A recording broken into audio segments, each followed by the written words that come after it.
somos del municipio de Quilmes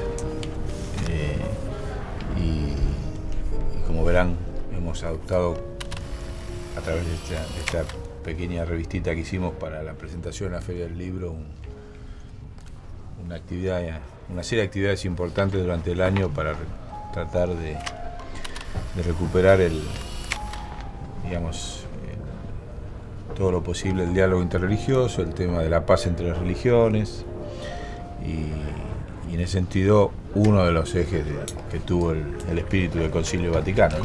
Y como una de las actividades que hicimos fue justamente hoy en la Feria del Libro estamos presentando un libro sobre Elder Cámara que nunca se editó, se habían editado unos pocos números en España, pero nunca se ha editado así en forma importante, bueno, en Argentina nunca.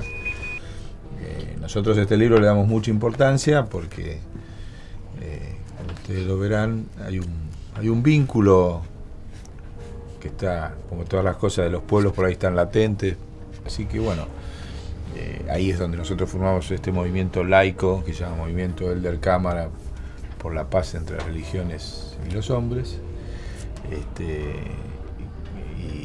que tiene base, por lo menos arrancó desde Quilmes y se incorporaron algunos sectores de capital, también laicos todos. Ha pasado y sigue pasando lamentablemente, la violencia se ejerce en nombre de las religiones en muchos casos, o la mayoría de los casos, y que eso, digamos, como aparece como que caído el muro de Berlín, las religiones han sido la excusa para la violencia internacional. Y entonces poder avanzar en el sentido de la paz me parece que es un tema donde las religiones no pueden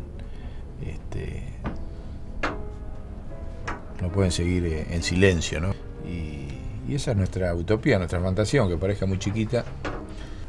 La iniciativa viene de parte de los laicos de abajo, una cosa llamativa que ustedes pueden ver en la presentación, vinculado al municipio de Quilmes, a un intendente que apoya, que dice por qué Quilmes es el iniciador de todo esto, y antecedentes socio-religiosos, que ahí ha habido como figura especial Novak, pero bueno, ha habido cosas anteriores, inclusive a Novak, la Podestá, pero actividades que se han desarrollado.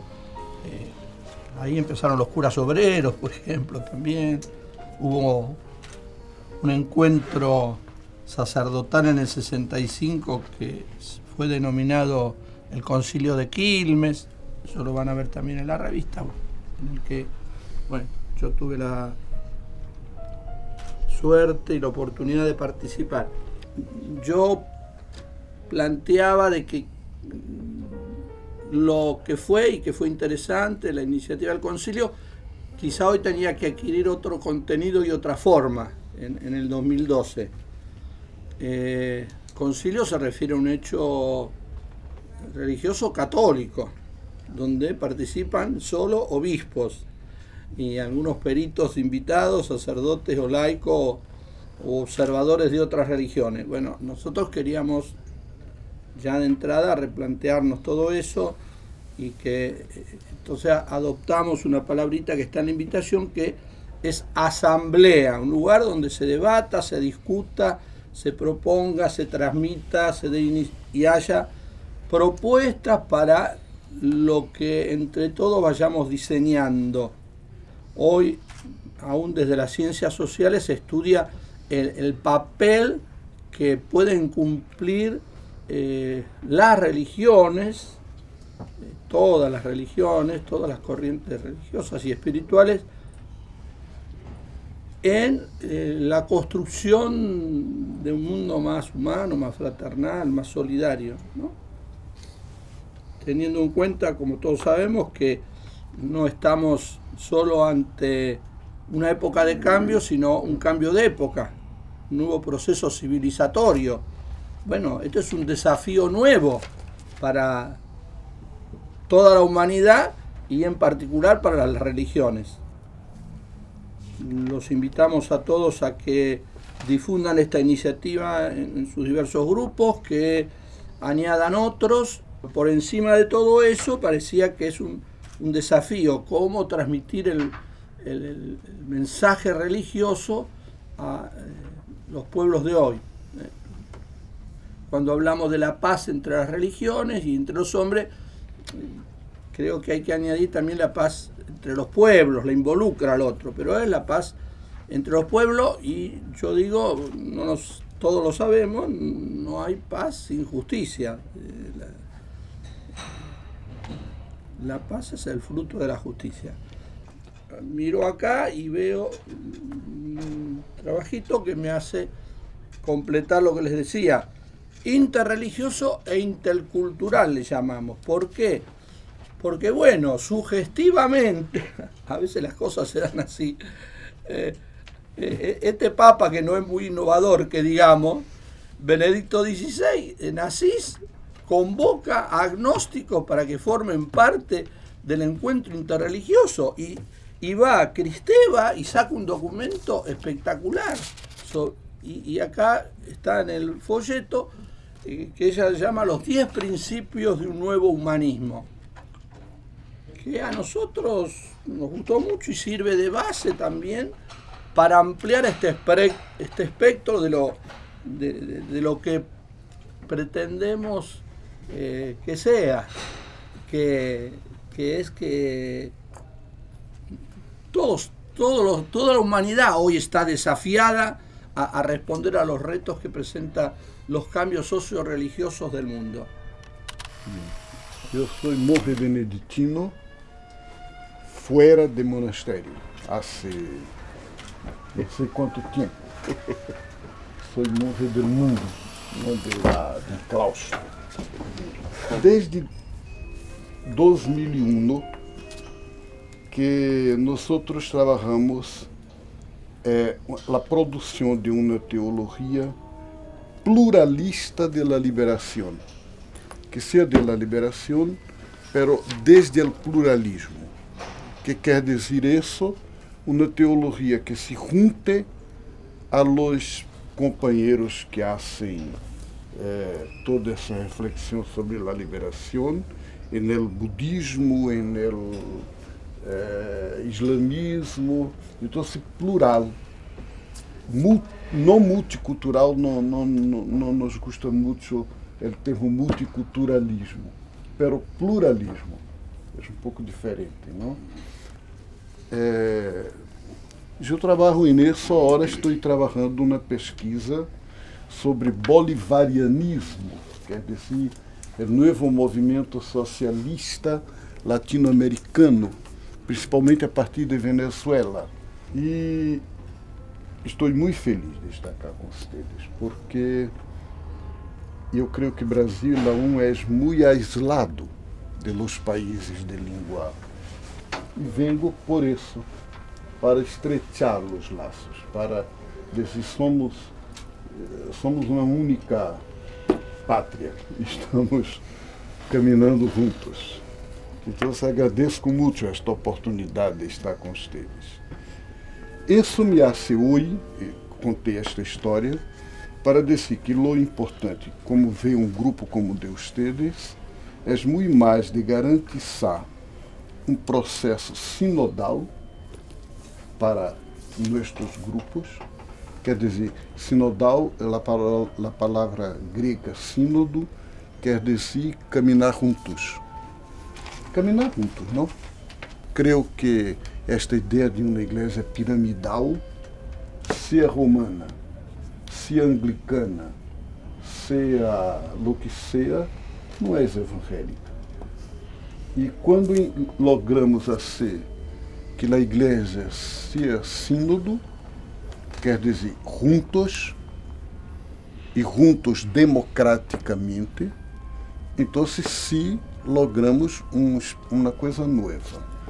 E nesse aspecto, a ideia que tínhamos é de ser um fórum interreligioso e intercultural por la vida. Por la vida em que sentido? No sentido de que as religiões sirvam à la vida.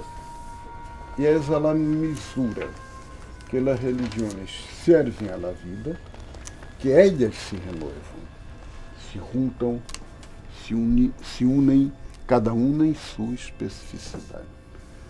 E também se abre a los não creyentes, vamos a dizer, não? A los que no son religiosos.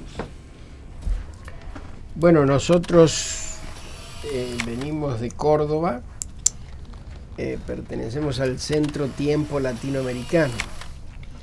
Cuando ya conformamos el centro, se empezaron con las actividades reivindicando la figura de Angelelli, ya que era un cordobés martirizado. Y bueno, y ahí estamos y ahí seguimos trabajando. Nosotros la actividad principal que hacemos, nos denominamos un centro de formación autónomo. Formación bíblica, teológica, política, laboral, es decir, un poco, tratando de llegar a lo que hoy denominamos militancia, ¿no es cierto? Y de hacer el aporte desde nuestra mirada. Sacamos una revista y este año parecería que realmente hubo transmisión de pensamientos con esto, porque cuando Domingo nos habla, nosotros en esto, o sea, cuando arrancamos el año, digamos, los primeros días de marzo, bueno, pensando las actividades del año, dijimos, este año tenemos que conmemorar y refrescar tres acontecimientos: los 50, los 40 y los 30, que serían los 50 años del concilio, los 40 años de la teología de la liberación, o sea, a partir del primer libro de Gutiérrez, de Gustavo, y los 30 años de la revista Tiempo Latinoamericano. Así que hubo bastantes nexos, coincidencias en este pensar. Todavía no sabemos qué vamos a hacer. Ahora, esto indudablemente que nos viene como anillo al dedo. Es decir, bueno, de ver de qué manera podemos hacer varias de estas cosas en conjunto, ¿no? Pero además, un poco la institución ha tratado de hacer hincapié en que esta espiritualidad del compromiso se haga carne sobre todo en el rol de los laicos, que es su mundo natural, digamos, que es la participación social y política. Ese es un poco el objetivo de la institución, sus cursos, sus talleres, es que un poco los católicos no nos quedemos en nuestras comunidades, ahí en nuestro micro reino, sino que salgamos al compromiso, al barro de la política, de lo político, el compromiso partidario, que bueno, que genera discusiones, tensiones y mucho desgaste, ¿no?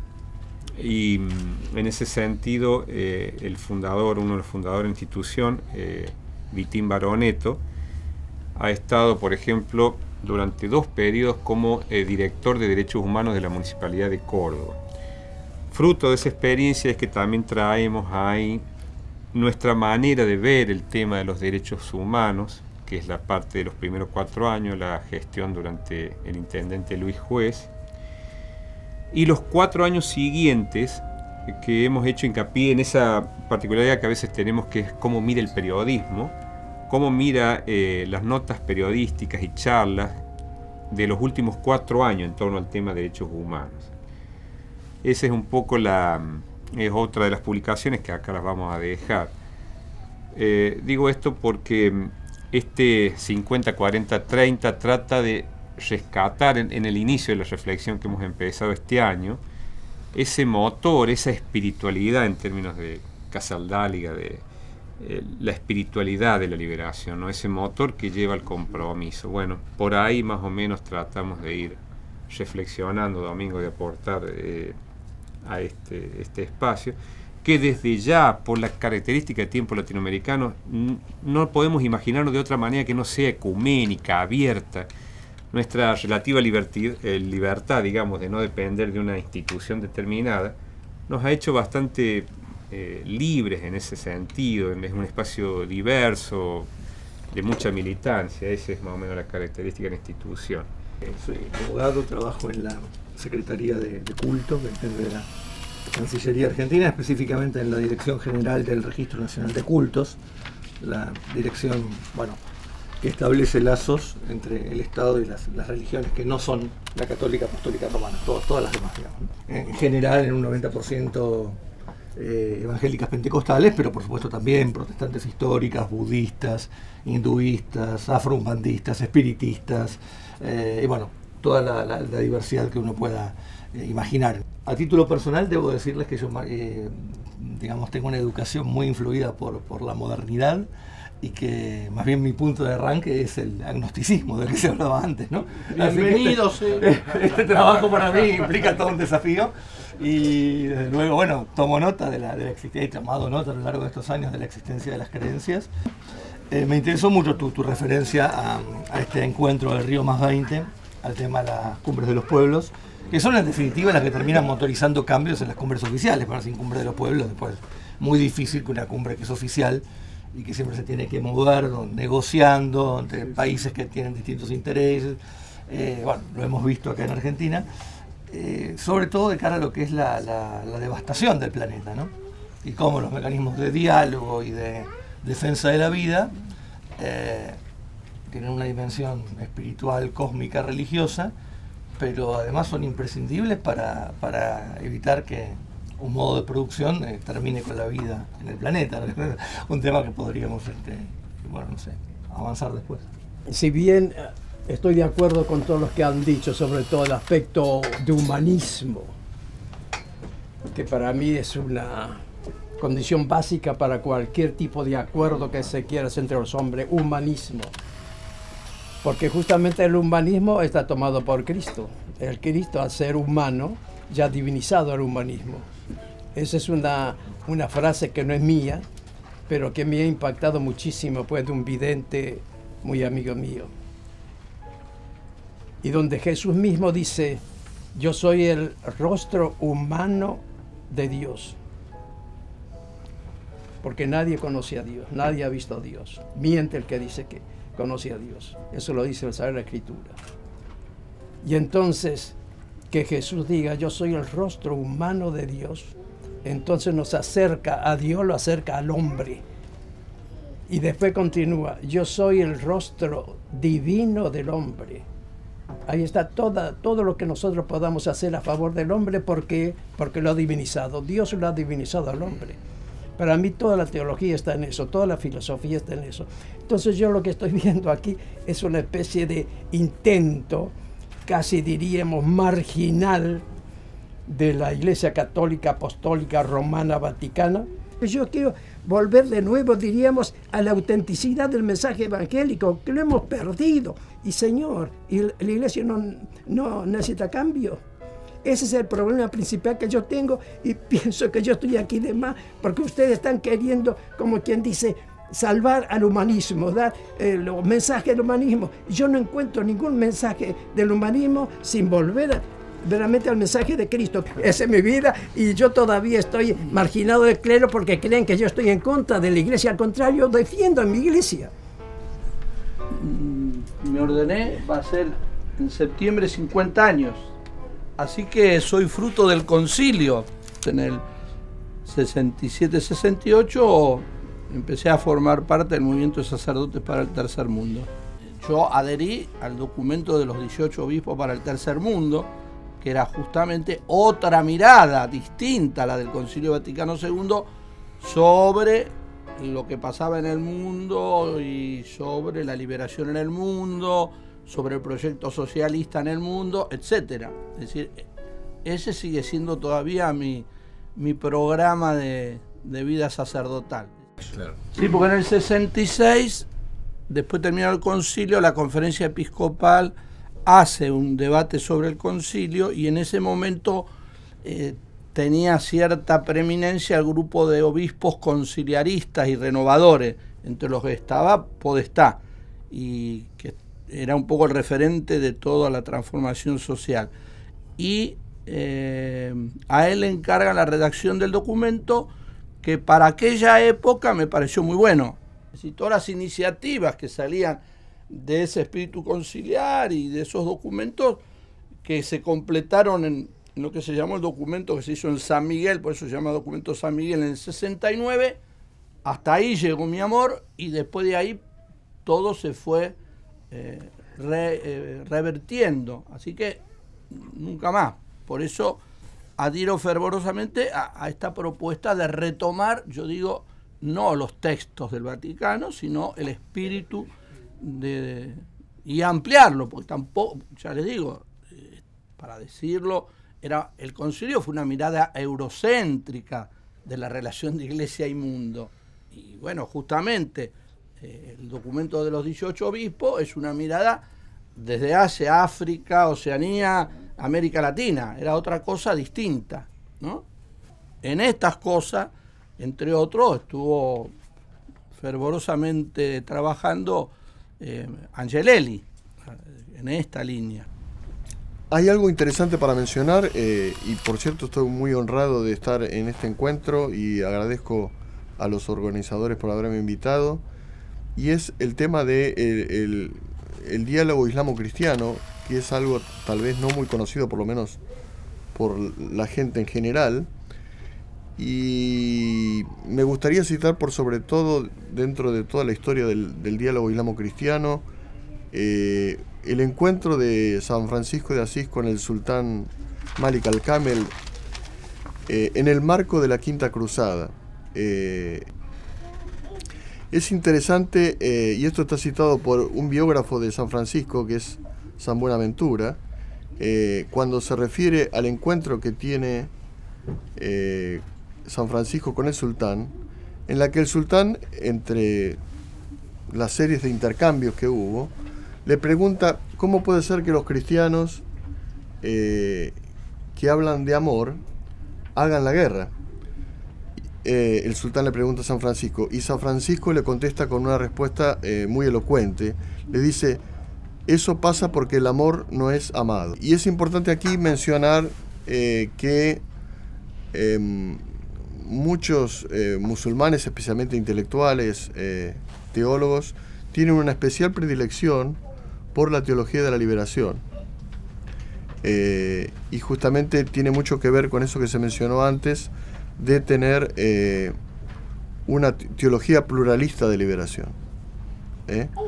Y a pesar de cierta prensa que existe, o cierta información que se vuelca a veces a través de los medios masivos de comunicación, los musulmanes siempre han tenido una predisposición para el humanismo, y basta simplemente con conocer el pensamiento y la filosofía de personajes más conocidos como Avicena y Averroes y Al-Farabi, que fueron, además de científicos, grandes humanistas y filósofos, en la que justamente, por sobre todo, así como eran hombres de fe, eran humanistas.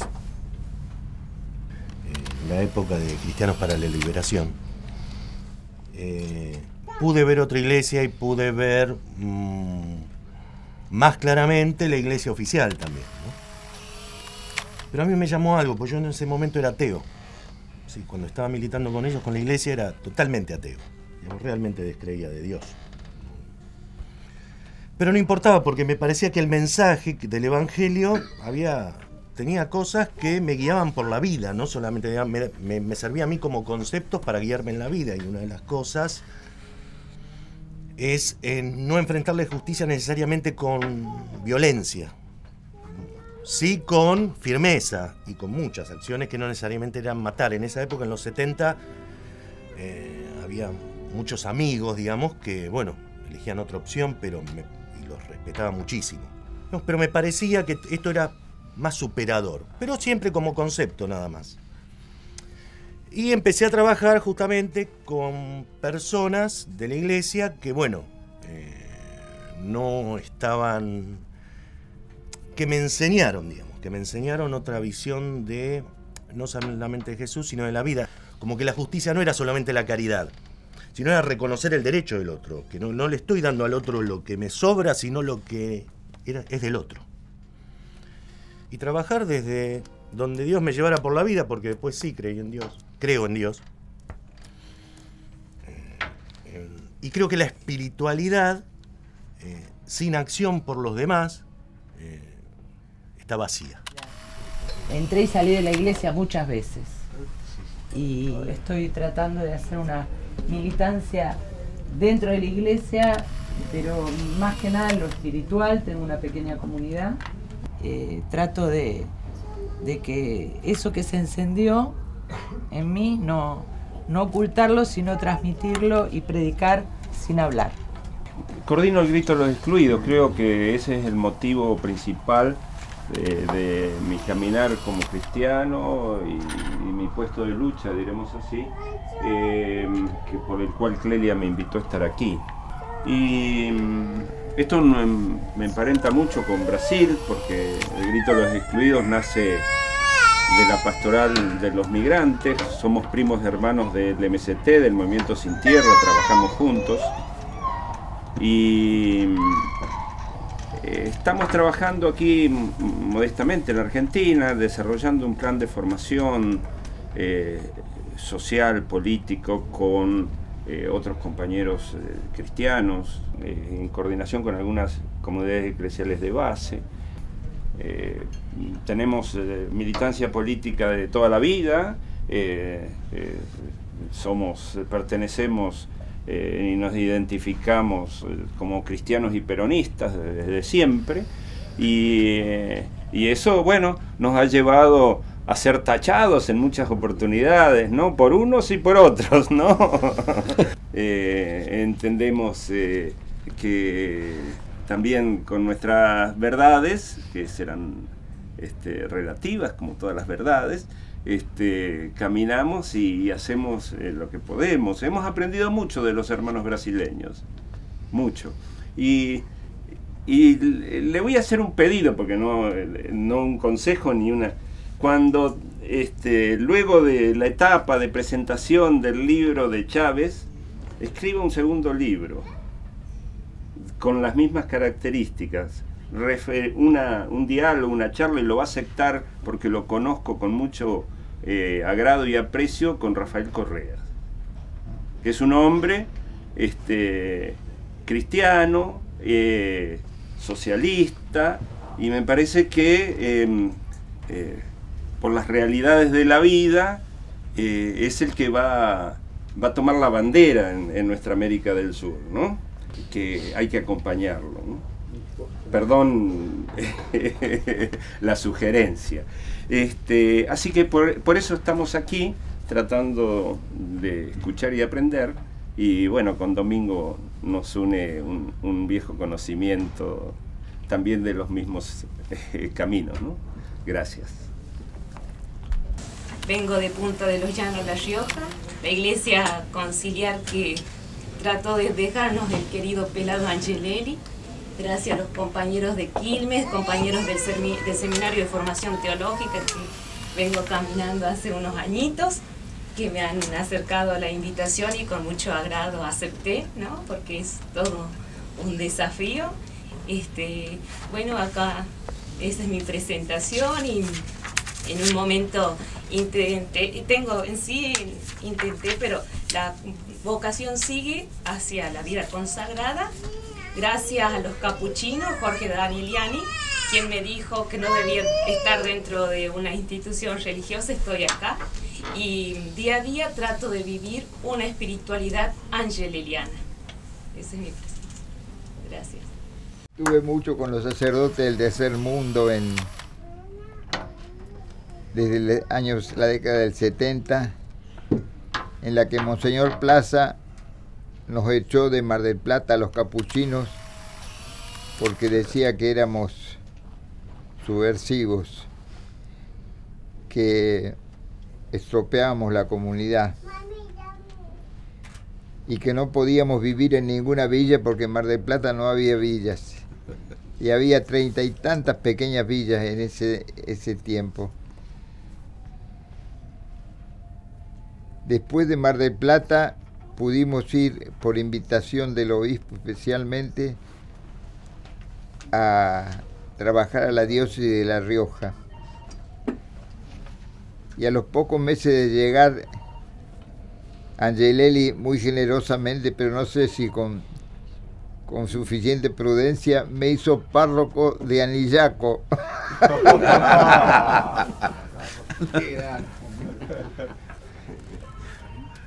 Donde Menem, como siempre, se decía muy amigo, pero nos echó. Estábamos dos capuchinos, Jorge, Danielian y yo.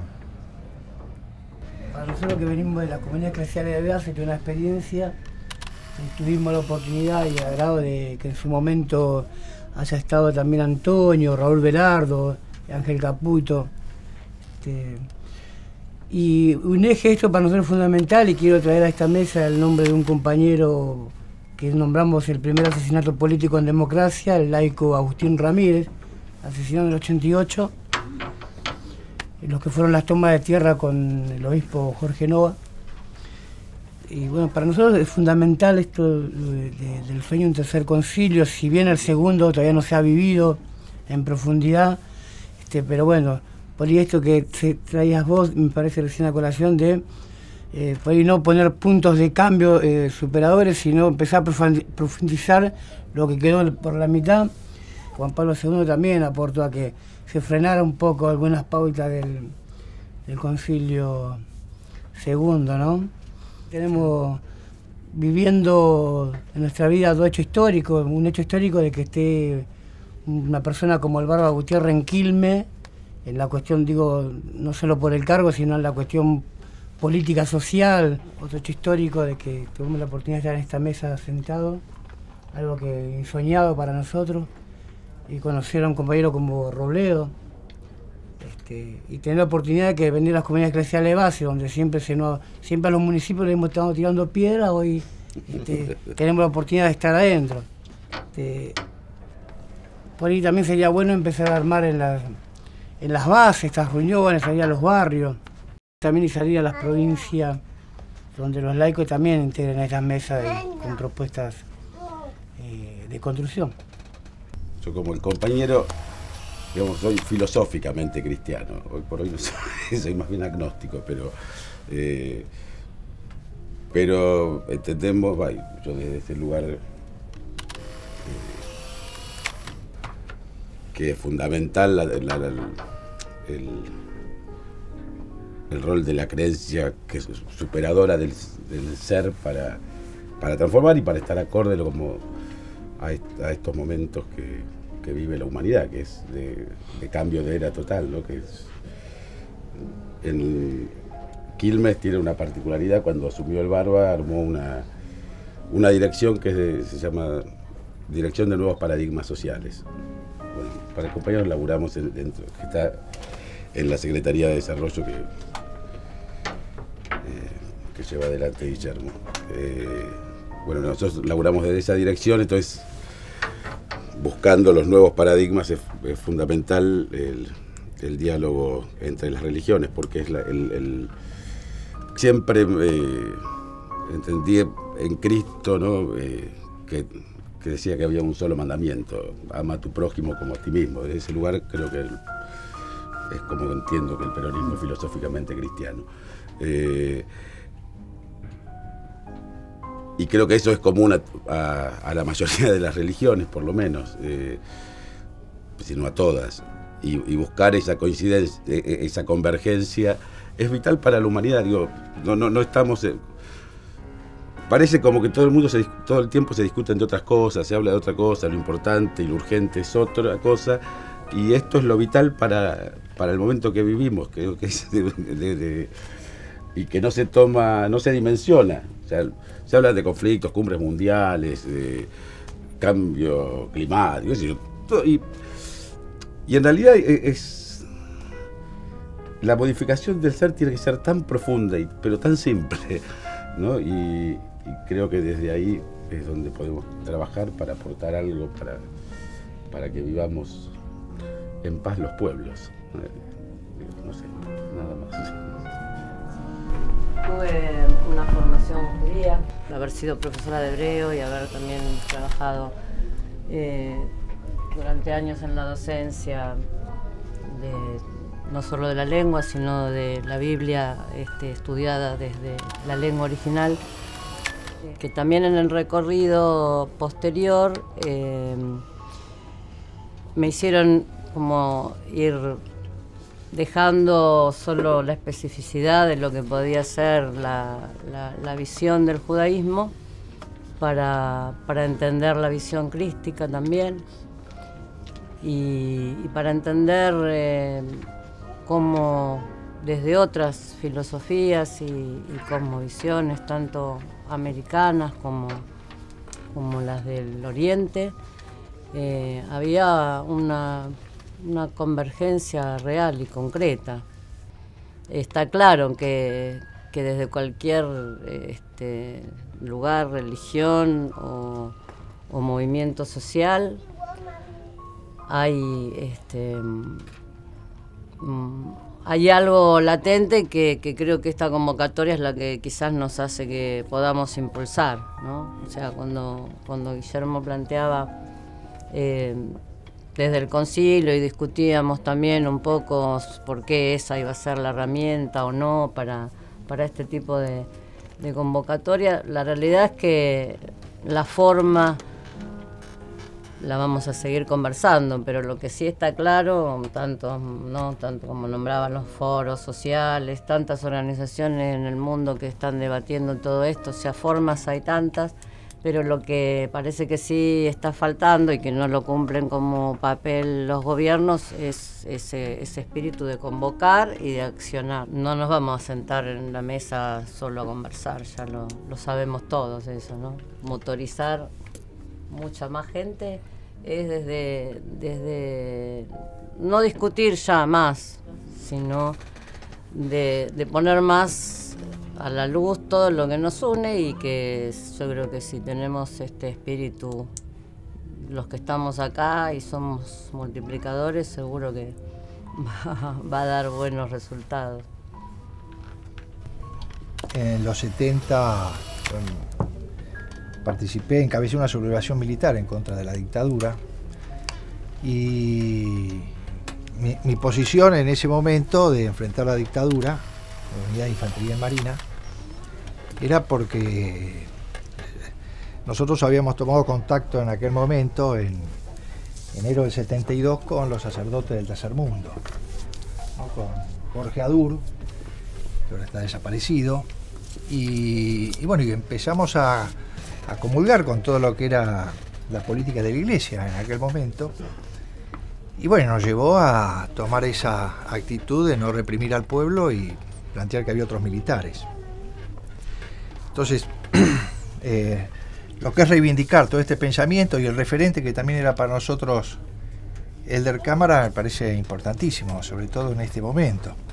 O sea, hay un avance, y todo lo que signifique reivindicar y esta lucha cultural por este pensamiento y estos ejemplos como el del Cámara me parece importantísimo en este momento, ¿no? Esta batalla cultural hay que continuarla, ganarla y ver cómo de estas cosas las llevamos a la práctica.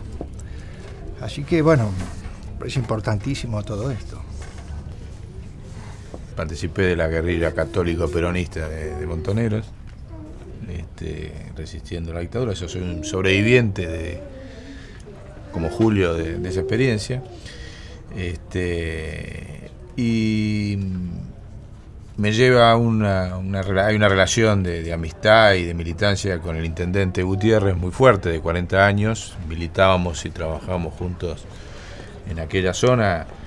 En alguna medida, así como hubo curas obreros, también hubo una práctica que se hacía en aquella época, los que veníamos de una formación por ahí de clase media o estudiantes, que era que la organización política nos decía que teníamos que ir a trabajar a las fábricas, ¿no? Siguiendo ejemplo, y íbamos todos a trabajar a las fábricas, y eso fue una enseñanza Fue como una especie de seminario, ¿no?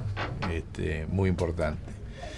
Y de ahí viene la relación con el intendente, con el Barba Gutiérrez, y la amistad.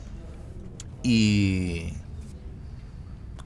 digamos, dentro de esas actividades que hicimos todos estos años juntos, una fue el desarrollo de la búsqueda de nuevos paradigmas, desde hace 25 años. Lo hicimos de una manera absolutamente informal, pero conjunta, y en ese intercambio fue que encontramos que había una relación entre la economía y la física, y empezamos a estudiar los temas de la entropía, y armamos un centro de estudios que se llamó Centro de Estudios Entrópicos Rodolfo Walsh, que fue investigando todo este tipo de cosas de economía que pueden reemplazar esto que Marcelo decía, de que la cosa no sea ponerle precio a los bienes, sino empezar a medirla desde otra forma. La entropía de la física y la química pueden aportar elementos para una medición no monetaria de los bienes. Ahora, en esa búsqueda, cuando llegamos a la Intendencia, dijimos con el Barba, bueno, esto no lo podemos abandonar, lo tenemos que potenciar. Fue que empezamos a recuperar y a valorar desde otra manera la religiosidad popular, la religiosidad en los barrios, que es muy diversa. Y eso hizo que nosotros en nuestra práctica como burócratas de estos años, captáramos esas nuevas formas de resistencia popular desde la religión de manera muy diversa. Y viendo eso, un día se nos ocurrió en una de las villas empezar a hacer una escuela de filosofía desde las villas. Y al primero que invitamos fue a Rubén Dri, que vino a dar varias charlas con su equipo de la Universidad de Buenos Aires, y ahí empezamos a profundizar, y en esas búsquedas uno tiene una biblioteca importante y uno va cambiando los ejes y reordena los libros, y en ese reordenamiento de libros apareció, o por mandato divino o por no sé, pero apareció un descubrimiento del padre Teilhard de Chardin. El padre Teilhard de Chardin es más conocido, incluso lo hemos visto en las charlas con religiosos y demás, por la parte de su pensamiento cósmico, o la santa evolución, o esta cuestión de la unión de la ciencia y la fe. Pero muy poquitos conocen el pensamiento económico, social y político de él. Aparece la entropía vinculada a la fe, cuando nosotros pensábamos que era algo absolutamente divergente. Hubo 6 palabras que a nosotros nos impactaron de Teilhard: concentración, convergencia, ultrapersonalización, socialización, cerebro colectivo y planetización. Esos eran los 6 términos que él decía que la humanidad inevitablemente iba hacia eso, con traumas, con avances, retrocesos, pero inevitable. Entonces realmente fue nuestro gran motor, digamos, donde realmente nos permitió a estos 40 años de militancia en distintas instancias proyectarlas para adelante en 10 años más, ¿no? O sea, eso somos, lo plasmamos en este movimiento incipiente de Elder Cámara, que será por la paz entre las religiones, entre los hombres, entre los sistemas, con concilio, sin concilio. La verdad que estamos aprendiendo sobre la marcha. Es que es injusto de que siendo el 52% de los latinoamericanos los católicos del total de catolicismo, tengamos apenas el 15% de los obispos. O sea, vos decías eurocentrista, y cada vez más es eurocentrista la composición de los obispos de la Iglesia. Y entonces, ¿dónde no estaría mal que nosotros como asamblea o movimiento, uno de los puntos de convergencia sea que latinoamericanizar? Y sí, si somos el 52, ¿por qué tengo el 15% de la representatividad nada más?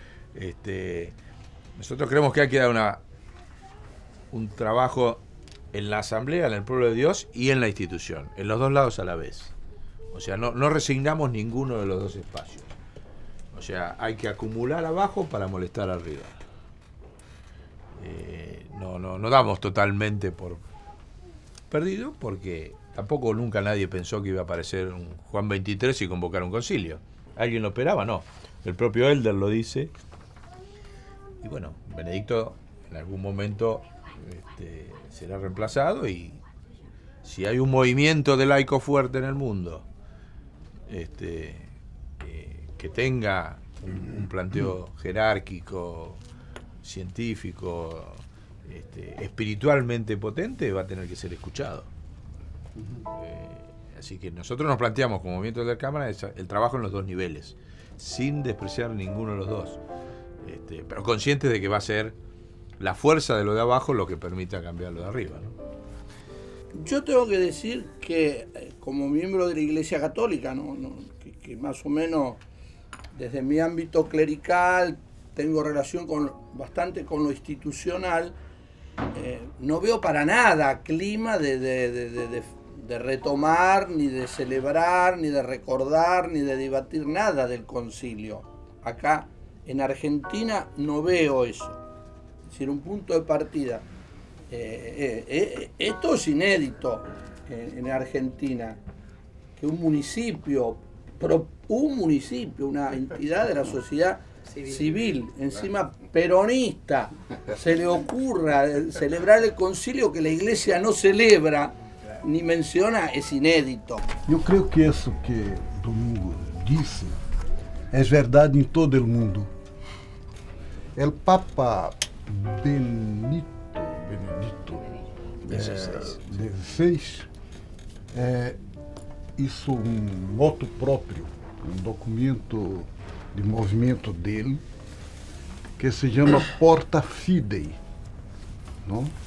E que convoca o que ele chama Ano de la Fé, para começar em outubro, da data da fecha que começou o concílio, 11 de outubro, hasta o próximo ano.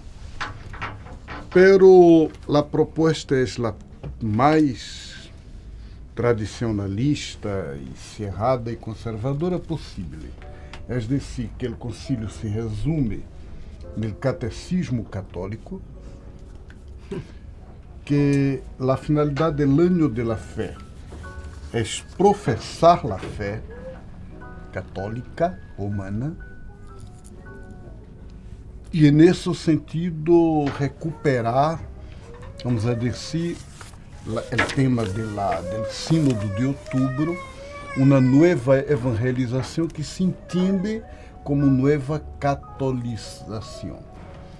Então, por allá não há nada. Vuelve a la catolicidad, Mas não cristiandad. La cristiandad. Porque catolicidade é a universalidade, mientras que a catolização é próprio a doutrinação do eclesiasticismo católico, é diferente.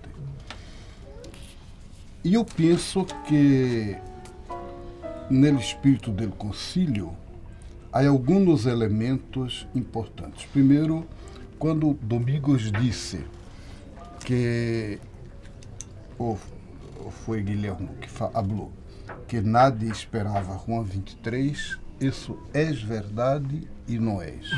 É verdade no ponto de vista que, de hecho, se pensava papa de transição, viejito, e de repente ele, não, isso tem razão.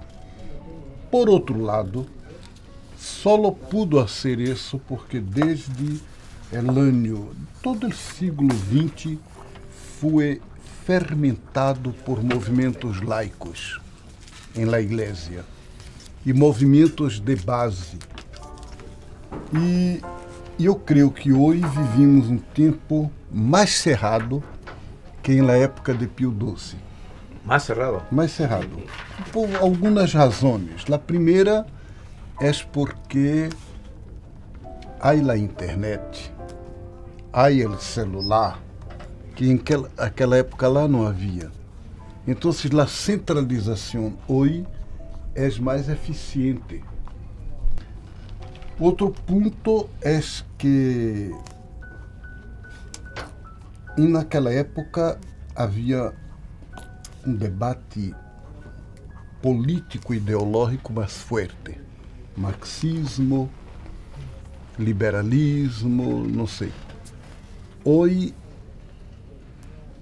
a história da pós-modernidade, é a história da sociedade líquida de Bauman, onde não há grandes ideologias, não há grandes narrações, todas muito fragmentadas. E para mim, a grande revolução eclesiológica do Concílio Vaticano II foi a eclesiologia das igrejas locais. Quer dizer que a igreja de Quilmes não é uma filial, solo uma sucursal, sim, um departamento da Cúria Romana. É uma igreja em si, com sua autonomia, com seu rosto próprio, com sua capacidade e em comunhão.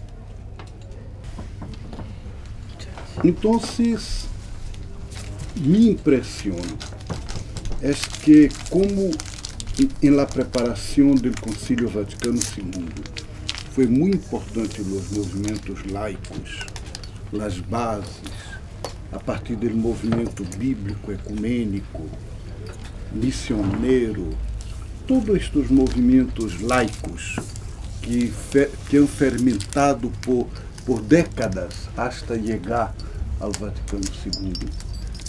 É isso que estamos fazendo acá. Pero la Iglesia está cerrada en un Vaticano que no ha cedido y no va a ceder absolutamente nada, porque imposible es exuere natura. Entonces el propio Papa no puede despojarse de sí mismo, ya está convencido. No es que sea un tirano que quiere dominar todo, él está convencido que es la verdad y que tiene que defender la verdad.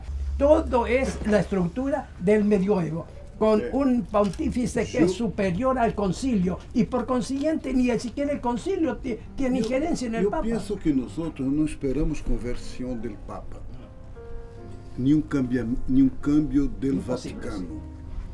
Lo que nosotros estamos preocupados cuando ele hablaba los movimentos populares. Tenemos que responder a 400.000 comunidades eclesiales de base en Brasil. ¿Cuántos hay? 400.000. 400.000. Sí. Creo que la formación de los laicos y la releitura de los textos del concilio a partir de una visión laica y del mundo. Entonces, acá en América Latina, desde Medellín, porque de hecho el concilio fue eurocéntrico. En este proceso tienen como si fuera 3 etapas. La primera, la renovación, ¿no? La primera etapa de la renovación es actualizar. Es lo que el Papa Juan XXIII llamaba adornamiento. La segunda es de hecho lo que se ha llamado en América Latina, los teólogos asiáticos no le gustan mucho, que es la inculturación. Inculturación. Los teólogos asiáticos piensan que es siempre un nuevo espírito de colonialismo. Que quando digo inculturação, estou dizendo levar alguma coisa de aqui para allá. É certo. Então, pero sea como sea, estou falando do cambio, que não basta actualizar, é necessário tomar partir da realidade local. E outra etapa não é solo cambiar as coisas que vêm de antes, pero é como novo nascimento, é como dar lugar a novo, a uma coisa que é de agora, de aqui. Quer dizer, seria quase a apertura a los novos paradigmas.